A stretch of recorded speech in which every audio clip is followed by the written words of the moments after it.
অপরাধের শাস্তি দিতে। আর অপরাধের শাস্তি কোথায়, কবে, কার কাছে আমি অপরাধ করেছি? আমার কাছে তুমি অপরাধী রাজা। তোমার কাছে? বলো, কেন তুমি আমার এই পুষ্পোদ্যানে দিয়েছিলে, আমার বন্দিনীদের মুক্ত করে দিয়েছ?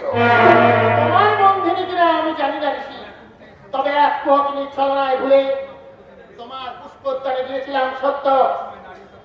এমন সময় নারীর কাতর কণ্ঠস্বর শুনে আমি চমকে উঠলাম, তাকিয়ে দেখলাম বিপন্নাথী নারী লতাগুলো বন্দী হয়ে আত্মকণ্ঠে চিৎকার করছে। তাই তুমি ক্ষমতার অহংকারে তাদের মুক্ত করে দিয়ে তোমার মহত্ব দেখিয়েছ। ক্ষমতার অহংকারে নয় ঋষি, মহত্ব আমি দেখাইনি। আমি শুধু আমার রাজধর্ম পালন করেছি। আমার সাধনায় বিঘ্ন সৃষ্টি করে রাজধর্ম পালন? তোমার সাধনায় বিঘ্ন সৃষ্টি করেছি? একবার নয়, শতবার। বলো, বন্দিনীদের মুক্ত করবার সময় কেউ তোমাদের বাধা দেয়নি? আর বাধা দিলেও আমি তা মানতাম না ঋষি। তুমি জানো কাদের মুক্ত করে দিয়েছ আর কিবা তাদের পরিচয়? নারী, শুধু নারী, অন্য কোনো পরিচয় নেওয়ার আমার কোনো প্রয়োজন মনে হয়নি ঋষি। স্তব্ধ হও না। নারী, নারী, নারী, সামান্য নারী মনে করে তুমি যাদের মুক্ত করে দিয়েছ, জানো তারা কারা? তারা এই সৃষ্টি স্থিতি বলয়ের পথিক। আমি তাদের বন্দী করে এই বিদ্যার সাধনে মতি হয়েছিলাম, কিন্তু তাদের সর্বশক্তি করার্থ করব। কিন্তু কিন্তু কিন্তু তুমি সেই আশার মূলে কুঠারঘাত করেছ। আমাকে শিকড় থেকে কঠিন মাটির বুকে নিক্ষেপ করেছ। ও কি করেছো, কি করেছো রাজা? তোমাকে তুষার জলে দগ্ধ করলে, এমনকি সর্বাঙ্গ ধ্বংস করলে, আমার এই খেলা যে তৃপ্তি হবে না, অবসান। সত্যি যদি আমি তোমার বিচারে অপরাধী হয়ে থাকি, তুমি আমাকে অভিশাপ দাও। আমি তোমার অভিশাপ হাসি মুখে মাথা পেতে নেব। অনুতাপ হচ্ছে না ঋষি, আমি কোনো অন্যায় করিনি, অনুতাপও করব না। সাবধান রাজা, তোমার কৃত কর্মের জন্য অনুতাপ করে ক্ষমা ভিক্ষা করো। রাজস্বীর করো কাজ শেষ সীমায়। তবু আমি বলবো, আমি নিরপরাধ। আমি আমার কর্তব্য পালন করেছি মাত্র। সামান্য নারী হোক আর স্বর্গের দেবী হোক, অথবা কীট পতঙ্গ থেকে আরম্ভ করে যে কোনো প্রাণী হোক না কেন, বিপন্নকে উদ্ধার করাই রাজধর্ম। রাজধর্ম, রাজধর্ম, রাজধর্ম, বারবার সেই একই কথা, রাজধর্ম। ভালো রাজা, কি কি ধর্মকে তুমি অবলম্বন করে সিংহাসনে বসেছ? নিরান্নকে অন্নদান, নিরাশ্রয়কে আশ্রয় দান, দুষ্টের দমন, শিষ্টের পালন, প্রার্থীর প্রার্থনা পূরণ, আর আমার শ্রেষ্ঠ ধর্ম দান। এই আমার জীবনের ব্রত ঋষি। বেশ, তাই যদি হয় তাহলে রাজস্বী বিশ্বামিত্র আজ তোমার কাছে প্রার্থী রাজা। রাজস্বী, বলো, বলো তুমি আমাকে কি দান করতে পারো? যদি চাও রানীর সৈন্য তোমার রহিতাশ্বকে নিয়ে আমি প্রাণ তবে শোনো রাজা, আমি তাই তোমার রাজ্য তথা শ্মশান পৃথিবীর ধরন আদিবর্ত ভার। এ অধীনের সঙ্গে একটি রহস্য প্রভু। রহস্য নয়তো কি? একদিন যে রাজ সিংহাসন, রাজ আবরণ, রাজ মুকুট, রাজ ঐশ্বর্য ধনী মুষ্টির মতো ত্যাগ করে তাপসের রূপ ধারণ করেছে, তপের প্রভাবে ক্ষত্রিয় থেকে ব্রাহ্মণত্ব লাভ করেছে, সেই মহাত্মা রাজর্ষি বিশ্বামিত্র ঋষি আমার কাছে রাজ্য প্রার্থনা করছে। এটি সত্য? সত্য, সত্য, চন্দ্র সূর্যের মতন সত্য। বলো রাজা, আমার প্রার্থনা তুমি পূরণ করবে।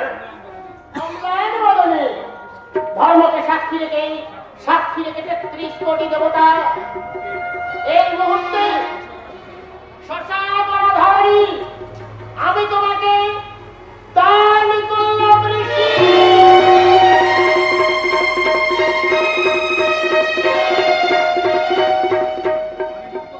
আমি মুক্ত কণ্ঠে ঘোষণা করছি, আজ থেকে অযোধ্যার রাজা এই হরিশ্চন্দ্র নয়, রাজর্ষি বিশ্বামিত্র ঋষি। সাধু সাধু, দান তো করলে রাজা, কিন্তু দানের দক্ষিণা। দক্ষিণা? হ্যাঁ দক্ষিণা। জানো না, দক্ষিণা ছাড়া যে দান সিদ্ধ হয় না। তার জন্য চিন্তা করছো কেন ঋষি? এক্ষুনি আমি রাজপথ থেকে সহস্র স্বর্ণ মুদ্রা এনে তোমাকে দানের দক্ষিণা দেবো।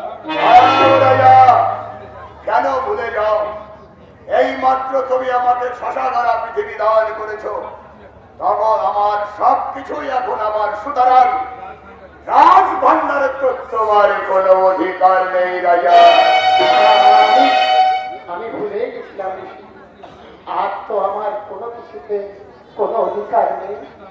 কিন্তু কিন্তু দানের দক্ষিণা না দিতে বড়, দান ফিরিয়ে দাও। প্রণাম তো নয় ঋষি। কিন্তু দক্ষিণা না দিলে তো দান আমি গ্রহণ করতে পারি না রাজা।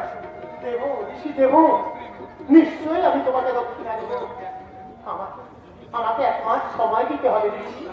বেশ, তাই হবে, কিন্তু আমার রাজপ্রাসাদে তো আর তোমার থাকা চলবে না রাজা। তাই আমার আদেশ, কাল সূর্যাস্তের পূর্বে তুমি তোমার স্ত্রী পুত্র নিয়ে এক বস্ত্রে রাজপ্রাসাদ ছেড়ে চলে যাবে। তাই হবে ঋষি, তোমার আদেশ আমি অক্ষরে অক্ষরে পালন করব। সেই সঙ্গে আর মনে থাকে যেন 1 মাসের মধ্যে যদি দানের দক্ষিণা না দিতে পারো, তাহলে তোমার দান তোমাকে ফিরিয়ে নিতে হবে। তুমিও শুনে নাও ঋষি, আমি সূর্য বংশধর, প্রাণ দেব, তবু সত্য ভঙ্গ করব না। আজ আমার কি আনন্দ, কি তৃপ্তি! রাজ ঐশ্বর্যের অট্টপাশ থেকে আজ আমি মুক্ত। কাকে বলবো, কে শুনবে আমার এই আনন্দের কথা? হ্যাঁ, ছোটবা ছোটবা ছোটবা। কি হয়েছে রাজা? কি হয়েছে? এসেছে ছোটবা। হ্যাঁ, আজকে আমার বড় আনন্দ। একদিন যে বাঁধন আমাদের আস্তে পিষ্টে বেঁধে রেখেছিল, হ্যাঁ। আজ আমরা সে বাঁধন থেকে মুক্তি পেয়েছি। আনন্দ করো ছোটবা, আনন্দ করো। রাজা, রাজা এসব কি বলছো? আমি যে কিছুই বুঝতে পারছি না। কিছুক্ষণ আগে রাজকীয় স্বামীকে আমার কাছে রাজ্য প্রার্থনা করছিল। বলছো কি? হ্যাঁ, আমার রাজত্ব প্রার্থনা করছিল। আমি তাকে আমার ঐশ্বর্য, রাজ্য সবকিছু দান করে দিয়েছি। বলো কি? বলো বলো ছোটবা, বলো, এতে তোমার আনন্দ হচ্ছে না? এতে তোমার গর্ব হচ্ছে না? রাজর্ষি বিশ্বামিত্র এসেছিলেন তোমার কাছে প্রার্থী হয়ে। এর যে সৌভাগ্য, এর যে আনন্দ, আর কি হতে পারে রাজা? রাজা, হ্যাঁ রাজা, না না না, আর আমাকে তুমি রাজা বলে ডাকো না। কেন? আর আমি রাজা নই, আমি সাধারণ মানুষ। আমাকে একেই তুমি কাজে বলছো, ভুল অবদান। না না রাজা, না। কে বলে তুমি ভিখারি? এত বড় রাজত্বটা যে এক কথায় দান করতে পারে, সে যদি তিনি ভিখারি হয়, তাহলে রাজা কে? নাই বা থাকলো তোমার মাথায় রাজার মুকুট, নাই বা থাকলো রাজবেশ, তবু এই সৈন্যর কাছে তুমি রাজা। শুধু রাজা নও, রাজা রাজা, রাজাধিরাজ, রাজধীরাজ। তুমি বলেছো ছোটবা, এতদিন আমি রাজা ছিলাম, আজ আমি সত্যি রাজাধিরাজ। আমি কাল সূর্যাস্তের পূর্বে আমরা 1 বছরে রাজ্য ছেড়ে চলে যাবো। আমি প্রস্তুত, আমি প্রস্তুত স্বামী।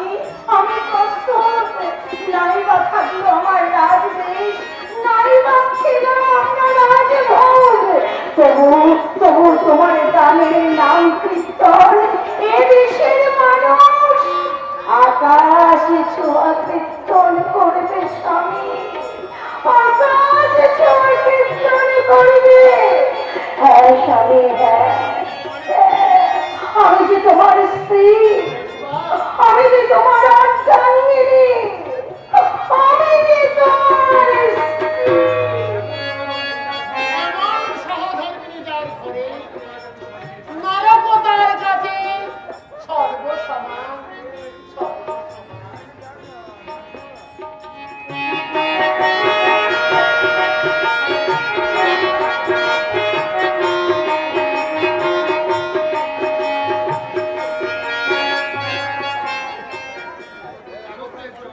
সত্যের জয়, ধর্মের জয়।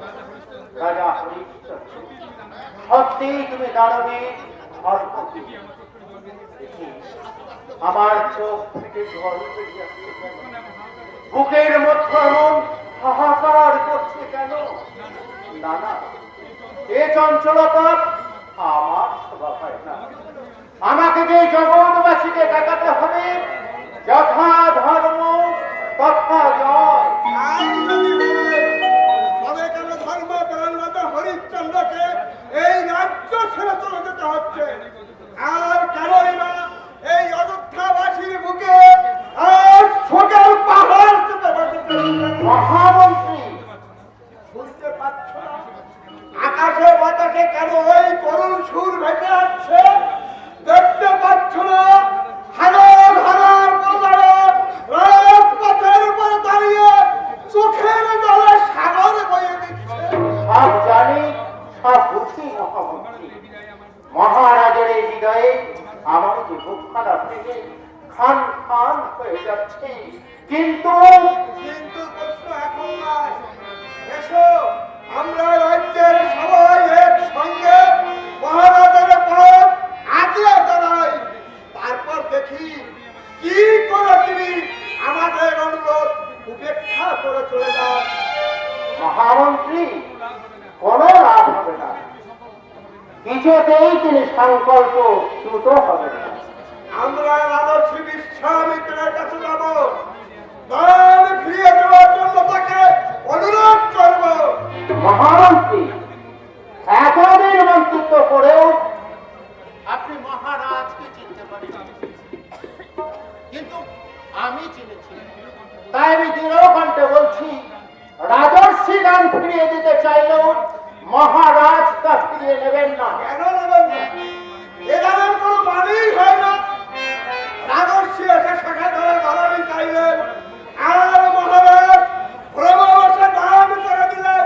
এটাই কি সত্যি হবে? ক্ষমবশে নয় মহামন্ত্রী, সন্তানের সুস্থ শরীরে আমি তাকে দান করেছি। কিন্তু কিন্তু কেন মহারাজ? এ দানের অর্থ কি? অর্থ একটাই, তিনি অনুগ্রহ করে আমার কাছে চাইলেন আর আমি তাকে দান করে ধন্য হলাম। এখন যদি সেই বিশ্বামিত্রই আপনার রাজ্য আপনাকে ফিরিয়ে দেন, আপনি নেবেন না? অসম্ভব। শুধু রাজস্বী বিশ্বামিত্র হয় না, আপনি রাজ্যের সমস্ত প্রজা, এমনকি সৈন্য নিদর্শ সকলে একত্রিত হয়ে যদি আমাকে অনুরোধ করে, আমি সবাইকে বর্জন করব, তবু আমি দান ফিরিয়ে নেব না। কি হলো মহামন্ত্রী? আমার কথা সত্যতার প্রমাণ পেলেন তো? মহারাজ, দোহাই দোহাই মহামন্ত্রী, ঐশ্বর্যের রক্তপাত থেকে ঈশ্বর যখন একবার আমাকে মুক্তি দিয়েছে, তখন আপনারা আমাকে ওই পাথরে আর বাঁধতে চাইবেন না। এই যে কত শান্তি, কত আনন্দে, তা আপনাদের আমি মনে বোঝাতে পারবো না। বুঝলাম, আপনি না হয় রাজত্ব চান না, কিন্তু কুমার রোহিতাক্ষের কথা কি একবার ভেবে দেখেছেন মহারাজ? পিতা হয়ে কোন প্রাণে তার আগে আপনি ভিক্ষার ঝুলি তুলে দেবেন? তাতে কি হয়েছে দাদু? বাবা মা সঙ্গে থাকলে আমার সব দুঃখ দূর হয়ে যাবে। দাদু, দাদু ভাই, এটি রেখে তুই আমার সামনে এলি? মহারাজ, প্রস্তুত হয়ে এসেছে সৈন্য। হ্যাঁ মহারাজ,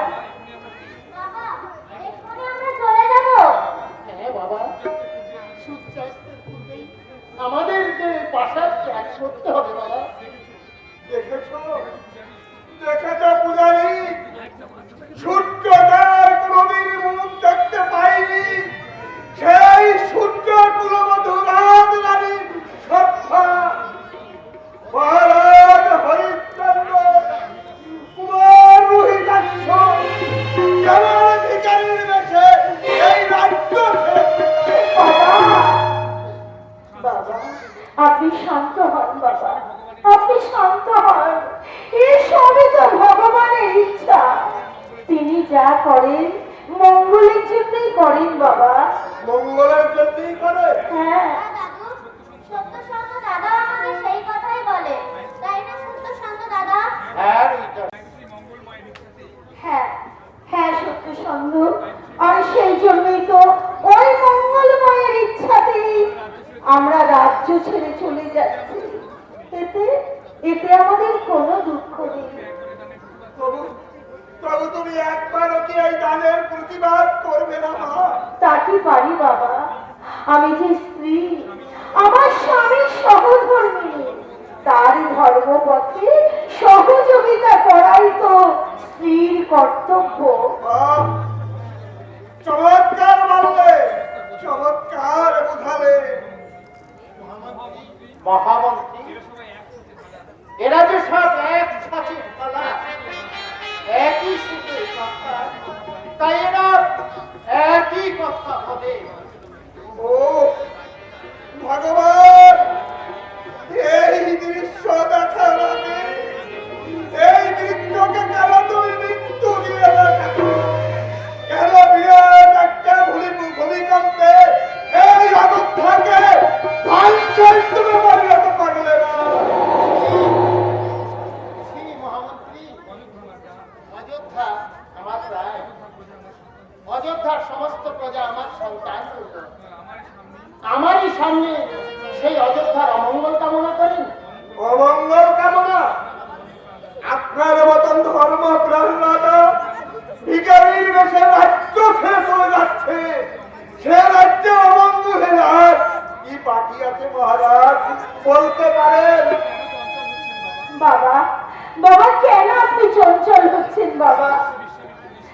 রাজর্ষি বিশ্বামিত্র ঋষি হলেও তার তার শিরায় শিরায় যে রাজরক্ত আছে বাবা, আপনি দেখবেন সিংহাসনে বসে রাজা হয়ে তিনি ঠিক প্রজা পালন করতে পারবেন, তাদের মঙ্গল করবে। হ্যাঁ, কেমন মঙ্গল করেছে তোমাদের ও বিশ্বামিত্র! তুমি কি নিষ্ঠুর! না না, রাজর্ষিকে তো স্মারক করবেন না। আমি যে অযোধ্যার অক্ষম রাজা, তাই তো তিনি করুণা করে আমাকে সব দায়িত্ব থেকে মুক্তি দিয়েছে। আমি বলছি, দেখবেন আমার বিদায়ে অযোধ্যায় আবার শান্তি ফিরে আসবে, অমঙ্গলের কালো মেঘ আবার কেটে যাবে, প্রজারাও আবার সুখে শান্তিতে বাস করবে। থাক থাক মহারাজ, আমাকে আর স্তকে বাক্যে ভুলাতে হবে না। আপনার পিতা মহারাজ হরিবিজয়ের মন্ত্রিত্ব করেছি, আপনার মন্ত্রিত্ব করলাম।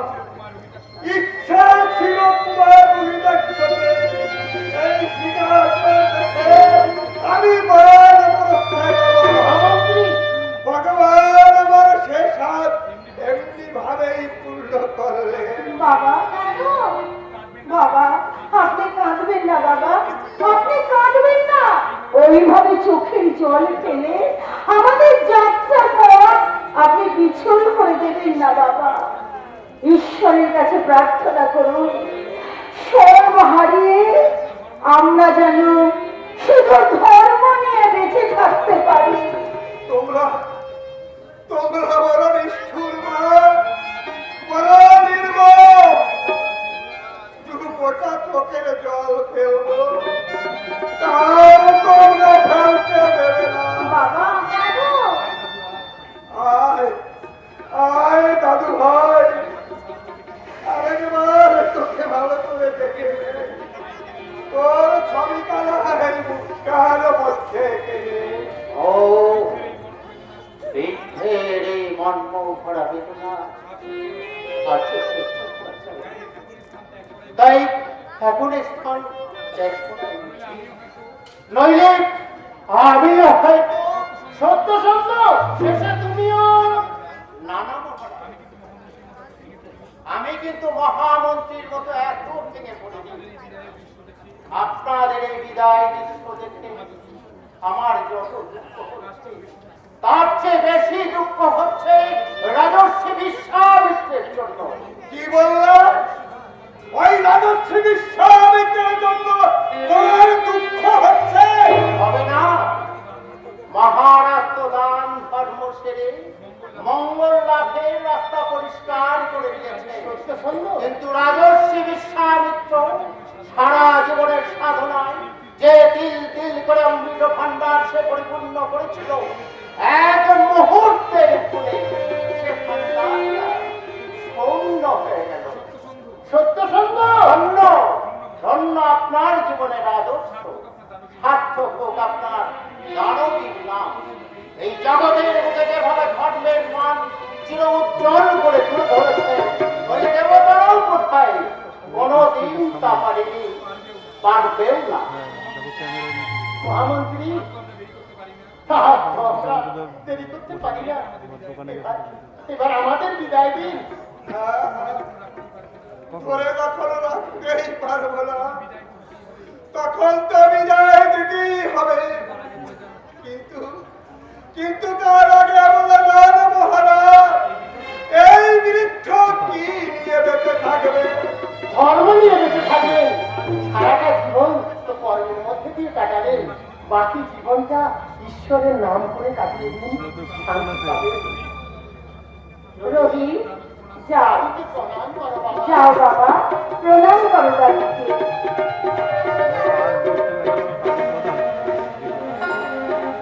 আশীর্বাদ করি দাদু ভাই, মায়ের করুণা হয়ে বেঁচে থাকো, বংশের নাম উজ্জ্বল করো।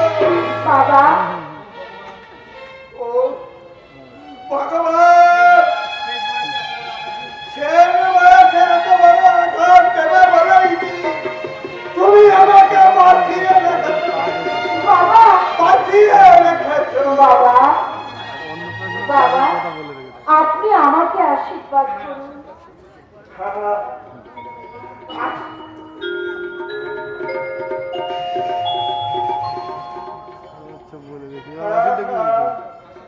আশীর্বাদ করি মা, তুমি প্রাত স্মরণীয়া সতী সভ্যার প্রতি ভক্তির কাহিনী যেন সোনার অক্ষরে লেখা হয়ে থাকে, সোনার অক্ষরে লেখা হয়ে থাকে। এসো এসো সৈবা, ওই দেখো সূর্যের পশ্চিমে ঢলে পড়েছে। আর বেশি দেরি করলে আমার সত্য ভঙ্গ হয়ে যাবে। কোথায় যাবো বাবা? অসীম অনন্ত পথের যাত্রী আমরা, আমাদের কি চলার শেষ আছে বাবা? শ্মশানে ধরনী দান করে দিয়েছি, জানি না কোথায় যাব, কোথায় হবে আমাদের উপযুক্ত স্থান। বারাণসী ধাম। হ্যাঁ মহারাজ, মহেশ্বরের ত্রিশূলের উপর সেই স্থান অবস্থিত। এখান থেকে আপনার রাজ্য নয়, পৃথিবীর সীমানার বাইরে, সেটাই হবে আপনার উপযুক্ত স্থান। আমাকে চিনতে পারলে না মা? আমি ভবঘুরে ছেড়ে দেবদূত। হ্যাঁ মা, বলেছিলাম না, মানুষ যখন পথ হারায় আমি তাদের পথের সন্ধান দিই। বিদ্যুৎ, তাই তো তোমাদের পথের সন্ধান দিতে আমি ছুটে এলাম। সৈবা দেখো, রাজা, রাজা, তার কল্যাণ থেকে আমাদের আমাদের বঞ্চিত করেননি। রাজা, উপযুক্ত পথের সন্ধান দিয়ে পাঠিয়েছে। এসো, এসো সৈবা। এইবার আমরা ওই আলোর পথে যাত্রা শুরু করি। মহারাজ, মঙ্গল কর মঙ্গলময়, সব অমঙ্গলের বোঝা আমার মাথায় চাপিয়ে দিয়ে আমার অযোধ্যা তুমি মঙ্গল করে পাঠো, আমার সমস্ত বাজারে তুমি সুখী করো, তাদের মুখে তৃপ্তির হাসি ফুটিয়ে তোলো। এসো পাগলা ভোলা পাগলা ছেড়ে বিশ্বনাথের পায় এসো পাগলা ভোলার পাগলা ছেলে বিশ্বনাথের পায় হাত বাড়িয়ে যাচ্ছে তোমায় হাত বাড়িয়ে যাচ্ছে তোমায় মাটির সারা পাগলা ভোলার পাগলা ছেলে বিশ্বনাথের পায় এসো পাগলা ভোলার পাগলা ছেলে বিশ্বনাথের পায়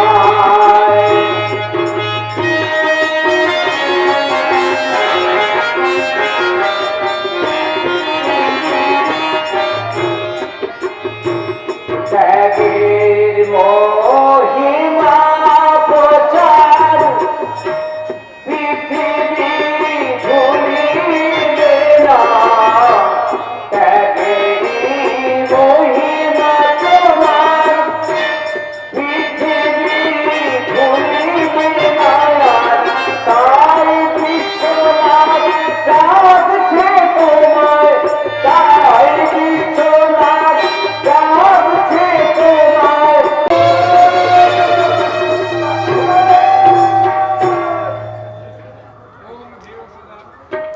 ওম জয় সদাসাবিত্রী মণ্ডল মধ্যবর্তী সরসিজান সন্নিবিষ্ট কেরৌরবার কনক কুণ্ডলবারে গিরিধারী হিরণময় বাবু তত সঙ্গ চক্র ওম নমো ব্রহ্মণ্যদেবায় গো ব্রাহ্মণিকায় চ জগদ্দিতায় শ্রীকৃষ্ণায় গোবিন্দায় নমো নমো শ্রীকৃষ্ণায় গোবিন্দায় শ্রীকৃষ্ণায়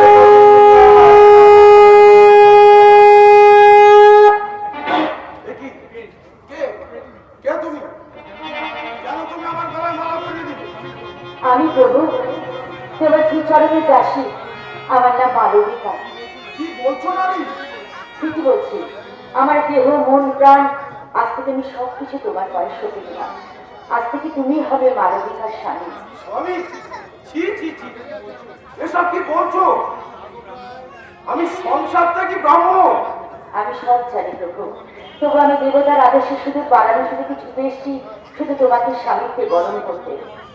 বারাণসী থেকে বরণ করতে আমাকে বারাণসী থেকে বরণ করতে ছুটে এসেছো এসব কি বলছো তুমি কি উন্মাদিনী না প্রভু, আমি উন্মাদিনী নই, আমি যা বলছি সব সত্যি বলছি।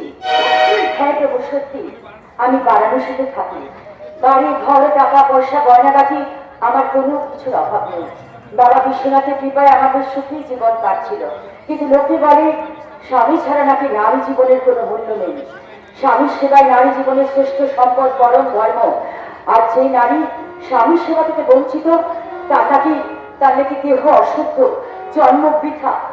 বুঝলাম, কিন্তু তাই বলে আমার কাছে কেন বললাম না, দেবতার আদেশে উপযুক্ত স্বামী নির্বাচনের আশায় আমি 3 দিন 3 রাত্রি বিশ্বনাথের চরণে ধর্ণা দিয়ে পড়েছিলাম।